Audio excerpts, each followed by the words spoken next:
Information sur Equinox Télévision. Merci de nous avoir suivis. La suite, c'est avec vous, Serge Alain Autou. Récurrence de la violence dans nos stades de football, les responsabilités, on l'a suivi dans votre journal, Pierre Lavedure, Omban, reste partagé. Eh bien, qu'est-ce qui explique donc la récurrence des violences dans nos stades? La grosse interrogation reste. En réponse, vous l'avez suivi dans cette édition de l'information du 20h sur Equinox Télévision. Les observateurs avertis pointent du doigt l'arbitrage approximatif délivré pendant les rencontres dans nos différents championnats d'élite. Pour eux, parfois, ces arbitrages sont influencés par des actes de corruption. Et bien sûr, cela n'a pas empêché les journalistes et chroniqueurs sportifs de monter au créneau pour défendre les arbitres et interpeller la Fédération camerounaise de football à protéger nos arbitres. Voilà, madame, monsieur, c'est dans l'essentiel Equinox Soir, deuxième partie. Bonne soirée à vous, Pierre Lavedure. Bonne soirée à vous et à vos panélistes, Serge Alain Autou. Rendez-vous demain, 20h. Dans un instant, dans la suite, Equinox Soir, toujours en compagnie de Basile et Togo, Ndam Abdou. Il est là également Eric Dida et Maître Chekali. Voilà, je tenais à faire une précision à l'entame de cette deuxième partie Equinox Soir. Ce plateau qui se veut sérieux, nous n'admettons pas que le président de la République soit traité comme ça a été tout à l'heure. Je vous en prie. Le plateau est responsable. Pas de dérapage. Je vous en prie, cher monsieur.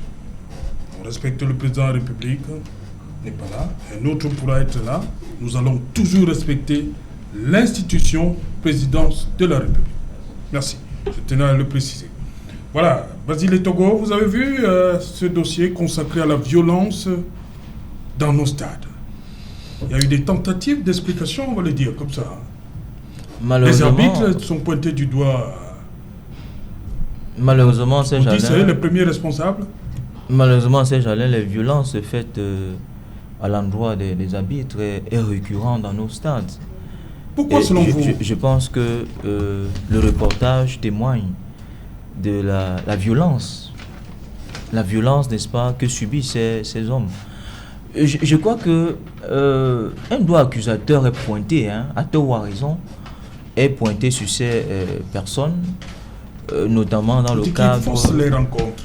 Dans le cadre, n'est-ce pas, de tripatouillage, oui, ou bien du favoritisme par rapport à la déontologie dont ils devraient en principe faire face lorsqu'ils habitent un match de football.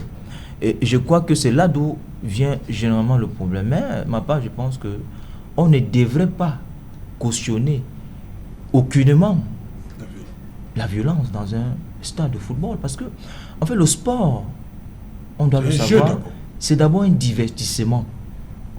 C'est d'abord un divertissement.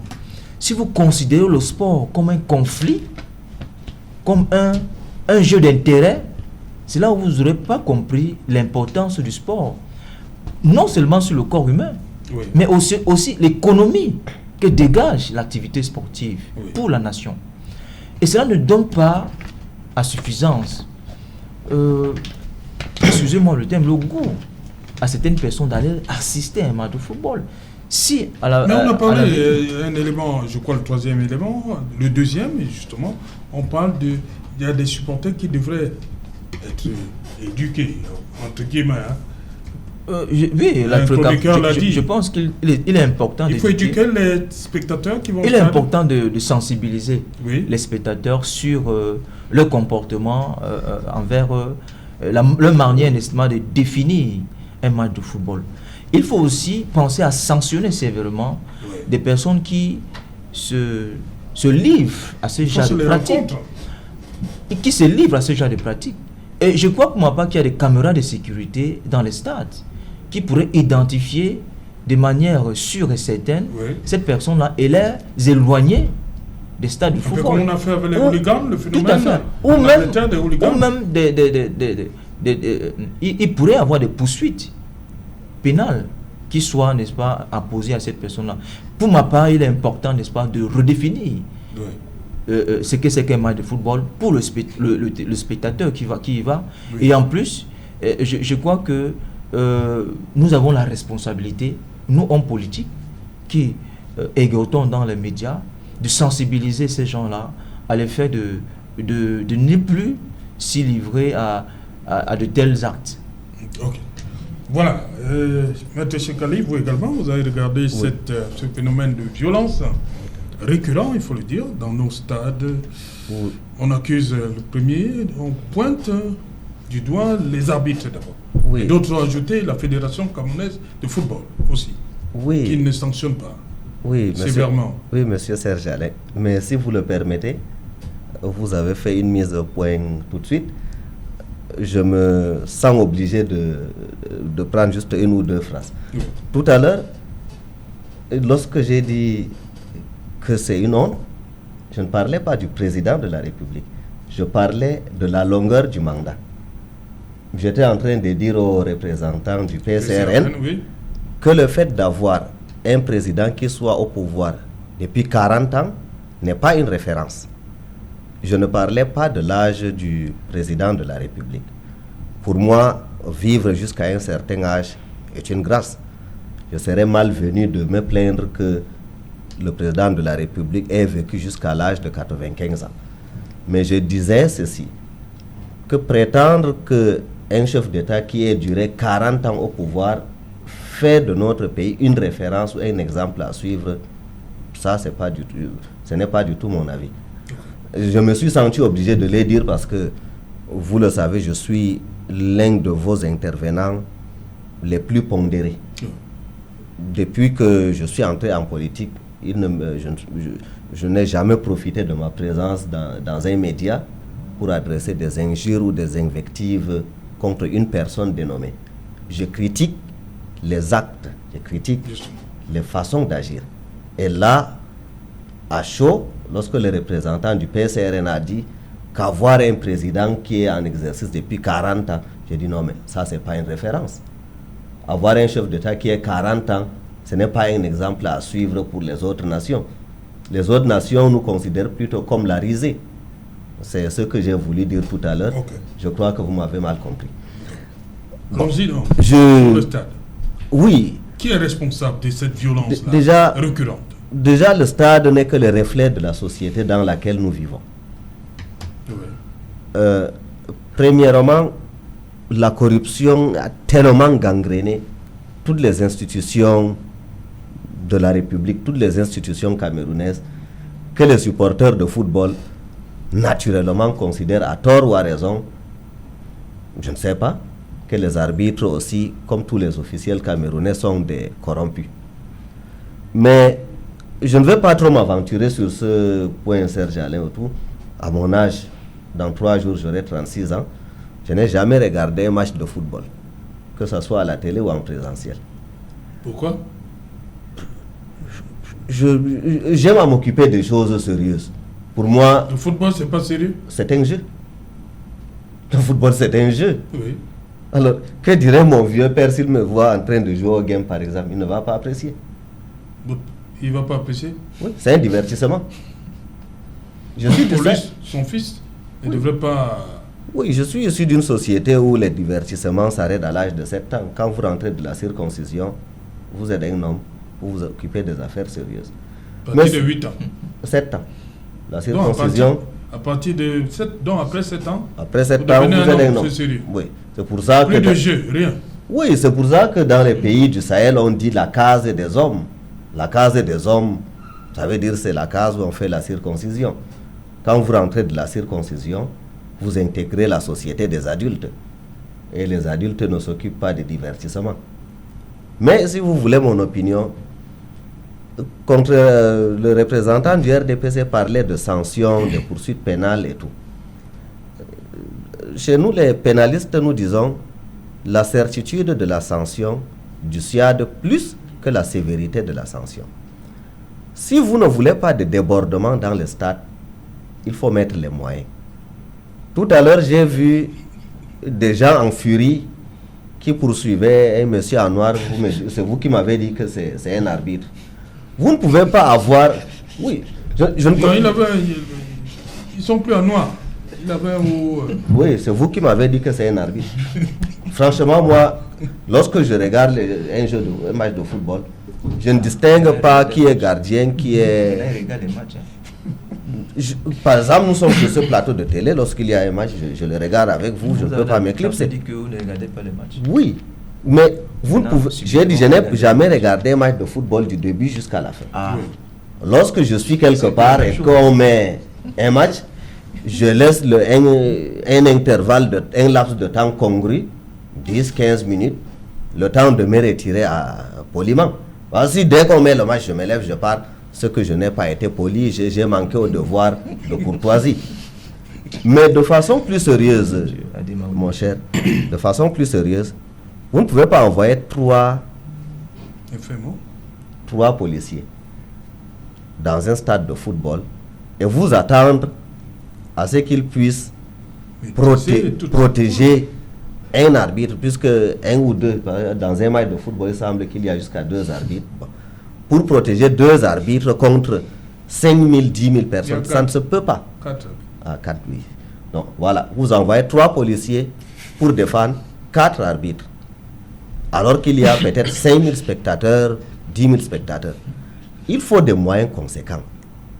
Vous mettez beaucoup de FMO tout au long, entre le public et le stade et les spectateurs. Là, ça dissuade. Il y a l'effet dissuasif. C'est pour ça qu'en droit pénal, la doctrine pénale dit la certitude de la sanction dissuade plus que la sanction elle-même. C'est ainsi que lorsqu'on fait patrouiller des policiers dans une rue, ça décourage les voleurs. Appel du gendarme, de Voilà. la sagesse. Mais si vous avez 5000 spectateurs fous de football, par exemple, ils doivent protéger 4 arbitres. Vous venez de me dire qu'il y a 4 arbitres lors d'un match de football. Lorsque ces 5000 spectateurs se déchaînent, les 3 policiers vont donc protéger 4 personnes comment? Tandis que si on a une vingtaine ou une trentaine de policiers en tenue avec des matraques qui font la ronde, ainsi de suite là. Mais M. Kali, vous semblez aller, parce que pour beaucoup, nombre de spectateurs, le problème vient des arbitres qui, entre guillemets, faussent les rencontres. Les arbitres faussent les rencontres. Je vous ai dit, je ne suis pas un féru de football, mais je suis quand même politicien. Par exemple, en tant que politicien, je ne vais pas vous dire que je ne connais pas Bernard Tapie. Ou même en tant qu'avocat, je connais Bernard Tapie, je connais ses démêlés avec la justice. Oui. Je sais que ce qu'il a rendu célèbre, ce n'est pas la politique. Ce qu'il a rendu célèbre, c'est parce qu'il a été accusé d'avoir acheté un match de football. OM Valenciennes. Voilà. Je connais ces démêlés avec le procureur de Montgolfière. Éric de Montgolfière. Oui, c'est lui qui l'avait fait écrouer, ainsi de suite. Non, le droit, mon cher ami, je suis avocat. Et en tant qu'avocat, que j'aime une chose ou que je ne l'aime pas, lorsque cette chose entre en contact avec la justice, je suis obligé de me documenter sur la question. Vous avez parlé de hooligan, J'ai suivi les débats le drame du Yezel. Voilà. J'ai lu les comptes rendus parlementaires, j'ai vu la réaction des autorités policières, ainsi de suite, et je m'en suis donc fait une religion. Aujourd'hui, il sera très difficile dans un stade anglais, par exemple, de voir un kidam traverser tous les gradins, aller sur la pelouse pour allonger des baffes à l'arbitre. Mais avec la séquence que vous venez de nous montrer là, je suppose qu'il suffit à une bande de 12 personnes de perturber tout un match de football. S'il n'y a eu que ces 3 policiers-là pour Je n'ai pas dit que ces 3 policiers sont incompétents, mais ils sont manifestement en nombre insuffisant. L'effectif... Et ce qui doit donc interpeller ceux qui sont chargés du football, à savoir la Fédération camerounaise de football. Je crois qu'à l'avenir, lorsqu'ils organisent un match de football, ils prendront la peine de prendre le pouls de la population, de s'interroger quels sont les enjeux, quels sont les risques. C'est justement ce qu'on a déploré du côté de Yaoundé hier, la rencontre entre AS Lausanne et Randias. On savait déjà que s'il y avait...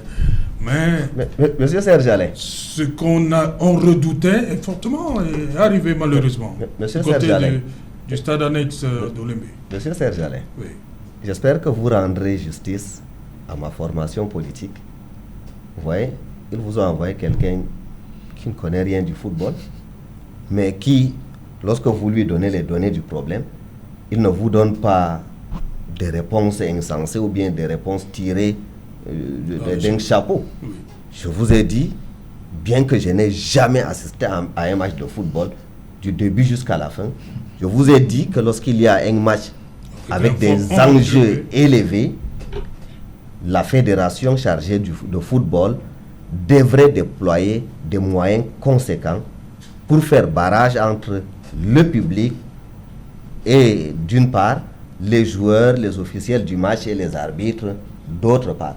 Okay. Donc, si vous avez 10 000 spectateurs dans les gradins, vous devez avoir au minimum 200 personnes avec des matraques dans le stade.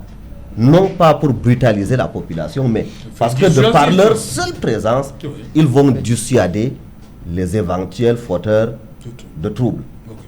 C'est pour ça que nous, quand on organise nos manifestations, depuis que le MRC a été créé, même une bouteille d'eau n'a jamais été cassée sur tout le territoire national.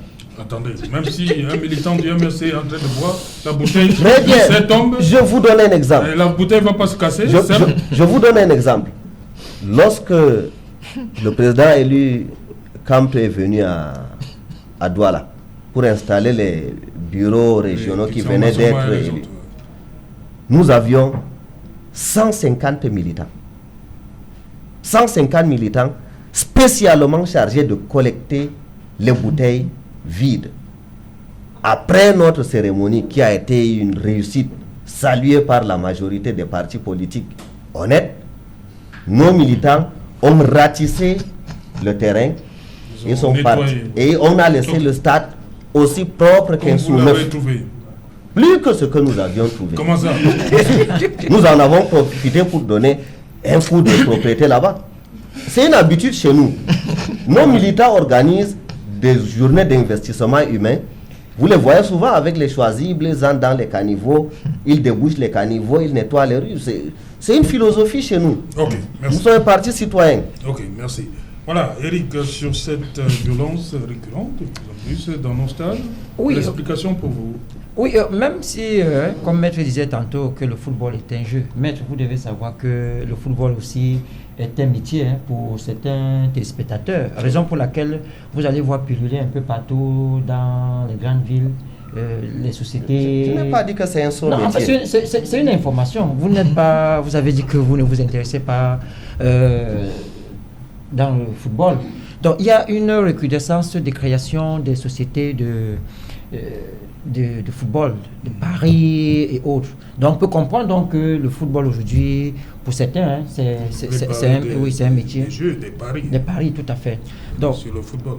Tout à fait. Donc, voyez-vous, lorsque nous avons peut-être un spectateur qui a parié sur un match quelconque, et qui savait que par un geste peut-être on va dire de la bite, parce que quoi qu'on dise aujourd'hui, nous connaissons les différents problèmes qui ont jailli pendant un certain bout de temps, que ce soit au Cameroun et un peu à l'étranger, l'affaire des matchs truqués.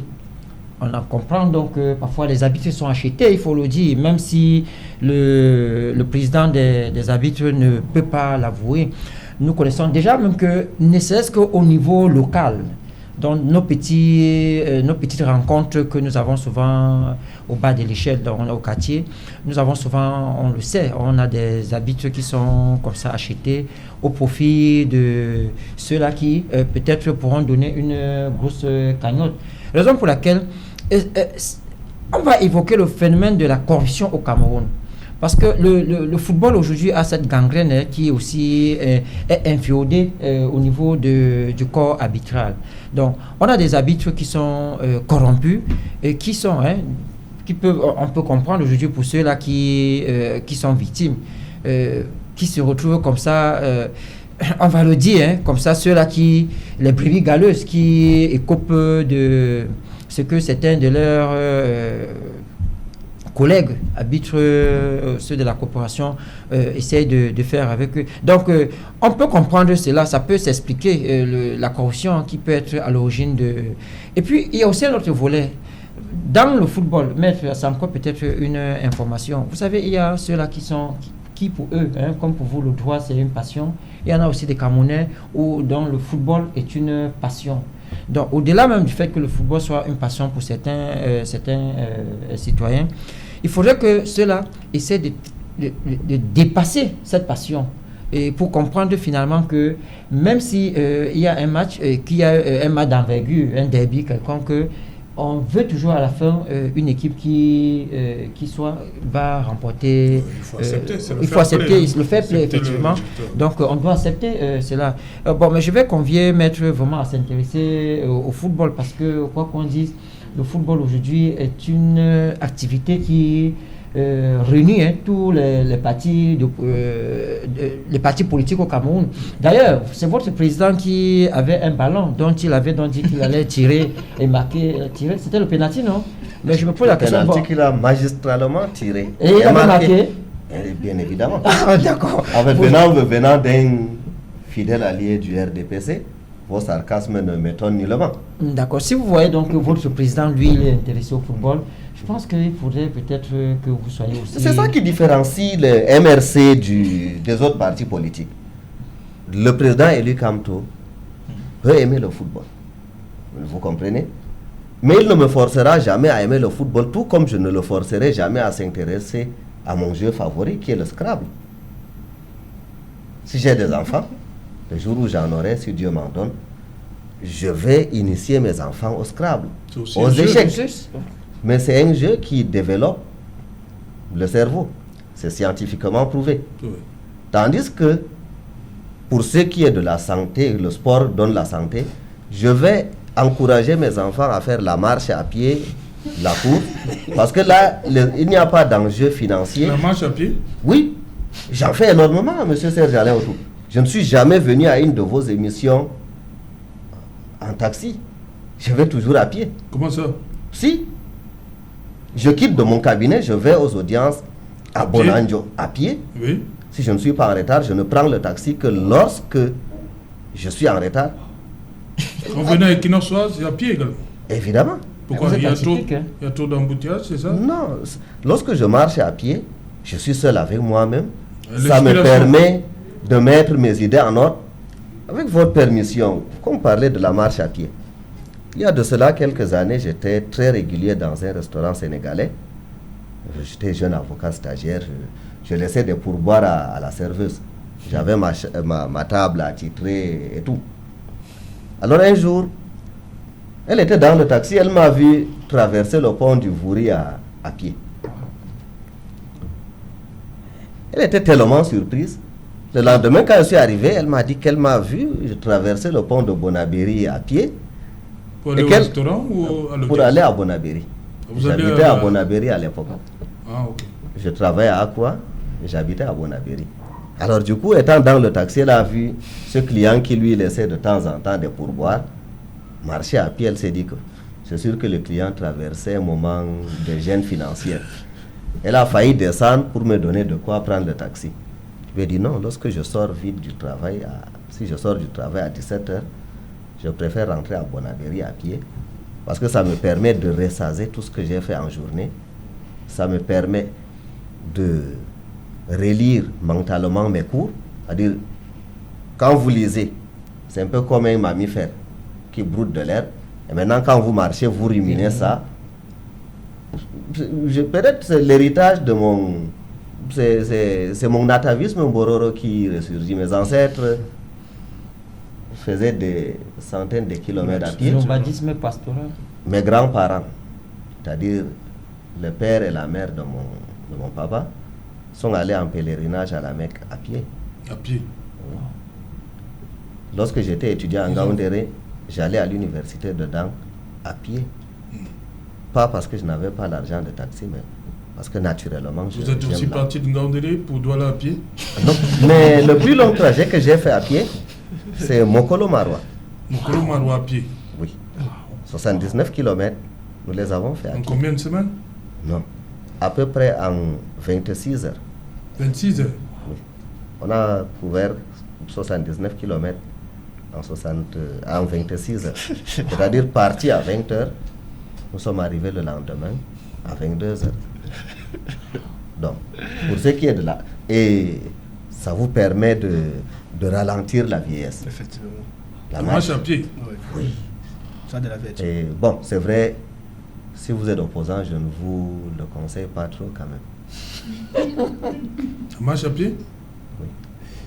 Un jour où je voulais répondre à une de vos invitations, j'étais en retard et j'ai demandé à un ami avec qui j'étais de me déposer là chez vous. Et puis le lendemain, je devais faire une course dans une unité de police et quelqu'un m'a dit tiens, maître, hier vous n'êtes pas allé à Equinox ce soir à pied comme d'habitude. On vous a déposé avec une voiture là.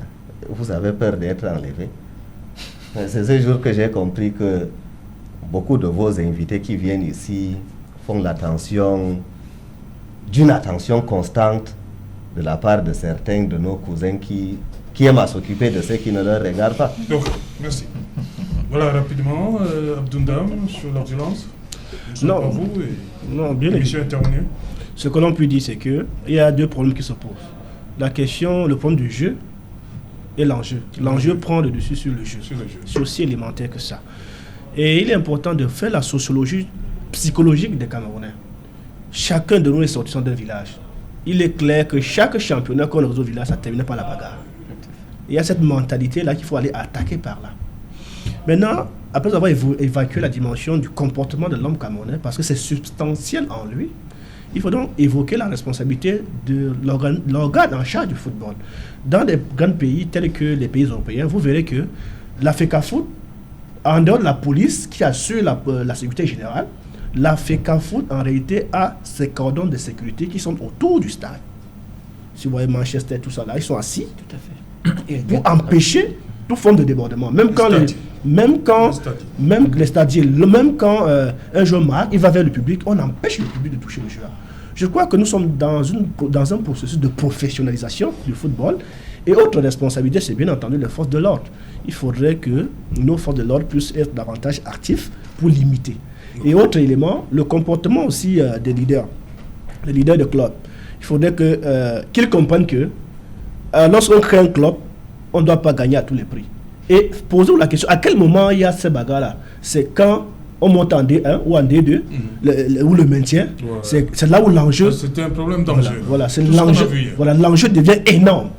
Et parce que dans la mentalité de l'homme africain, en général, l'homme camerounais en particulier, il à tout prix doit gagner. Il y a cette présomption de manque d'honnêteté vis-à-vis de l'arbitre. C'est-à-dire, on a des préjugés au niveau des arbitres, sans les dédouaner.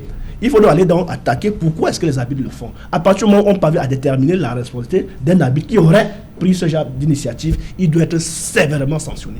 Je crois que la combinatoire de ces éléments mis ensemble va vraiment permettre à ce que le football camerounais puisse avoir une notoriété et une respectabilité. Merci. Et pour sortir, je salue également la tournée de Sa Majesté le Sultan Ibrahim Bougonjoua, le roi Nabil, qui va entamer sa nouvelle sortie de la diaspora à partir du mois de mai jusqu'en juillet. Donc, je tiens un coup de chapeau à Sa Majesté le Sultan Roi de Bamoun pour cette initiative de communion entre lui et le peuple Bamoun qui sont répandus dans tous les temps du territoire national et même international. Merci Abdounda. Merci à vous également, Basile et Togo, d'être venu. Voilà. Merci Serge-Alain, ce sera toujours pour moi un plaisir. Okay. Chaque fois que je serai convié à être présent dans cette Merci Eric. émission. C'est moi qui vous remercie. Vous avez déjà eu le retour d'un Ngaoundéré, vous avez dit? Oui, peut-être que, comme je disais tantôt, vous avez couvert la sortie de Sa Majesté Gad Ibrahim. Oui. Vous savez, il y a 3 semaines, il s'est rendu du côté de la primature pour un mémorandum en prélude à l'acte du 2 février, l'acte que vous connaissez très bien, l'incident de Maba. Oui. Vous savez, la particularité des Tika, c'est les Tika sont victimes de leur hospitalité. Et lorsque vous êtes dans les Tika, vous n'avez pas... En fait, quand vous êtes chez les Tika, on ne vous demande pas de rentrer chez vous. Okay. Donc c'est ça qui fait la... Non, merci, c'est pas un débat. Non. Accordez-moi une seconde. En fait, non. Le faisant... Ça non. En fait, c'est... Vous avez eu votre temps de parole, Abdounda. Et votre première fois sur ce plateau, je vous ai laissé parler du peuple Tika. Ok? C'est un premier tour. Oui. Oui, peut-être pour chuter, il faudrait que le peuple Bamoun, qui est déjà un peuple descendant de Tika, comprenne que le geste du sultan était un geste, vous allez me Non, on va pas. Non, je vous en prie. Ce débat, c'est bon, ce n'est pas. Vous n'avez pas les qualités pour pouvoir. Merci à vous. Arrêtons ça. Non, arrêtons ça. Je vous en prie, c'est pas le lieu, je vous en prie. Arrêtons. Oui, Maître Chekali, merci d'être venu également. Hein. C'est moi qui vous remercie, Serge Alain. Et je voudrais vous inviter à faire acte de citoyenneté, un acte citoyen. J'invite tous les Camerounais à s'inscrire massivement sur les listes électorales, peu importe leur appartenance politique. Et je vous invite vous-même, Serge Alain, à vous inscrire sur les listes électorales parce que... Qui vous a dit que je ne suis pas inscrit? Si vous ne l'êtes pas, faites-le et invitez les Camerounais à s'inscrire. Voilà, madame, monsieur, nous sommes arrivés au terme de ce numéro. Equinox, on se retrouve demain à partir de 19h. Bonsoir, le président Iya Mohamed.